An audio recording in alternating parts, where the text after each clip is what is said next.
Usiku wa kuamkia leo tulifunga safari kuelekea mlima Suguta. Mlima hatari zaidi kwa usalama na uliosababisha mauaji ya maafisa 42 wa polisi waliouawa kinyama na makachinja waliokuwa wamejihami kiasi cha haja. Licha ya changamoto za usafiri, roho mkononi, tulikwea milima hiyo tukiwa na matumaini ya kupata taswira kamili ya yale yote yaliyojiri. Hizi ndizo changamoto zinazopitiwa na maafisa wa kulinda usalama kote nchini, kutumwa katika ngome kama hii hatari kwa usalama bila ya chakula, risasi za kutosha na vifaa vya mawasiliano.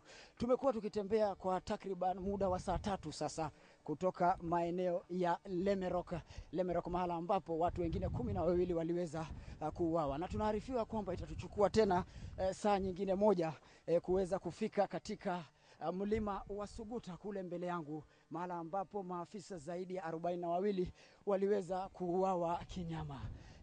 Tunaarifiwa kwamba bado kwa siku 6 mtawalia miili ya maafisa wengine bado inazidi kuoza katika msitu huo, huku zingine zikiliwa na fisi. Tutaelekea hapo na kushuhudia ni yapi yaliyojiri katika mkasa huu ambao ni mbaya zaidi kuwahi kuikumba taifa la Kenya tangu kujipatia uhuru.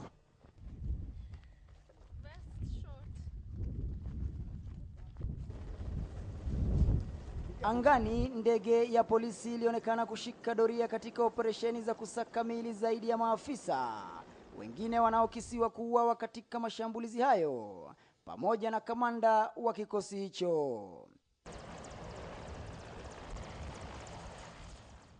Muda mfupi baadaye, ndege ya polisi ilitua, huku tukikumbana na miili 4 zaidi iliyokuwa imeliwa na fisi kiasi cha kutotambulika.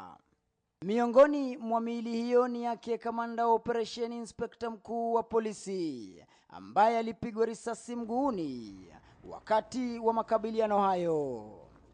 Duru zinatuarifu kuwa kabla ya kufa kwake, kamanda huyo alijaribu kuitisha usaidizi wa dharura kupitia simu yake ya rununu, lakini usaidizi haukuwafikia.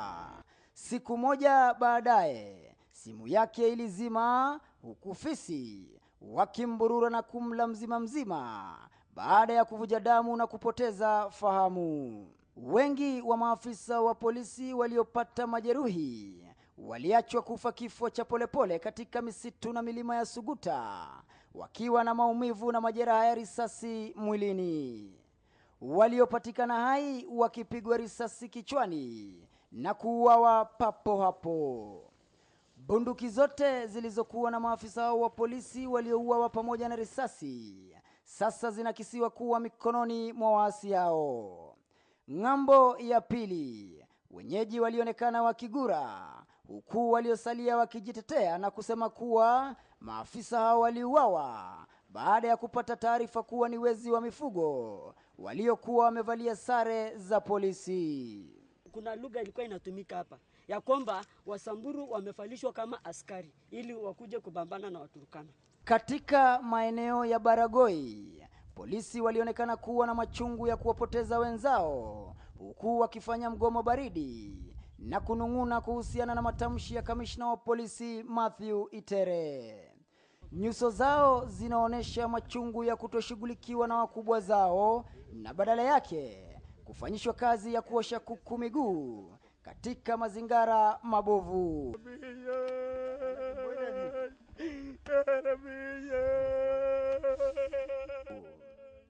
Familia za baadhi ya maafisa hao waliopoteza maisha yao zilionekana kukerwa na propaganda finyu inaozidi kuenezwa na makao makuu ya polisi. Jamaa hawa kutoka Marsabit ni miongoni mwa wale wanaozidi kupiga kambi katika maeneo ya Baragoi wakisubiri miili ya wapendo wao. Kuwa kwetu hapa kuna ashiria wazi kuwa hakuna maafisa wote wa kulinda usalama, kuanzia jeshi, GSU, maafisa wa utawala na polisi wa kawaida kama ilivyotangazwa hapo awali. Licha ya kuwasili kwa wanajeshi hapo jana, hakuna la ziada katika operesheni ya kuwasaka waasi hao. Fauka na hayo, waasi hao bado wanazidi kupiga kambi katika ngome za mlima huo wakiwa na mifugo iliyoibiwa bila ya wasiwasi wowote. Kinachowashangaza wengi ni kutowajibika kwa idara za kiusalama hata baada ya kupoteza idadi kubwa ya polisi katika historia ya Kenya. Huu ndio mlima wa Suguta, mahala ambapo maafisa wa kulinda usalama waliweza kuua kinyama wakipigana na waasi. Kamanda wa kikosi hicho pia ameuawa akijaribu kupigana na wenzake katika lengo la kukomboa mifugo iliyokuwa imeibiwa. Kwa sasa hawezi kujitetea wala kueleza ni yapi yaliyojiri, licha ya kamishna wa polisi kunyosha kidole cha lawama kwa kamanda huyo. Mohamed Ali, KTN leo katika mlima wa Suguta, Baragoi.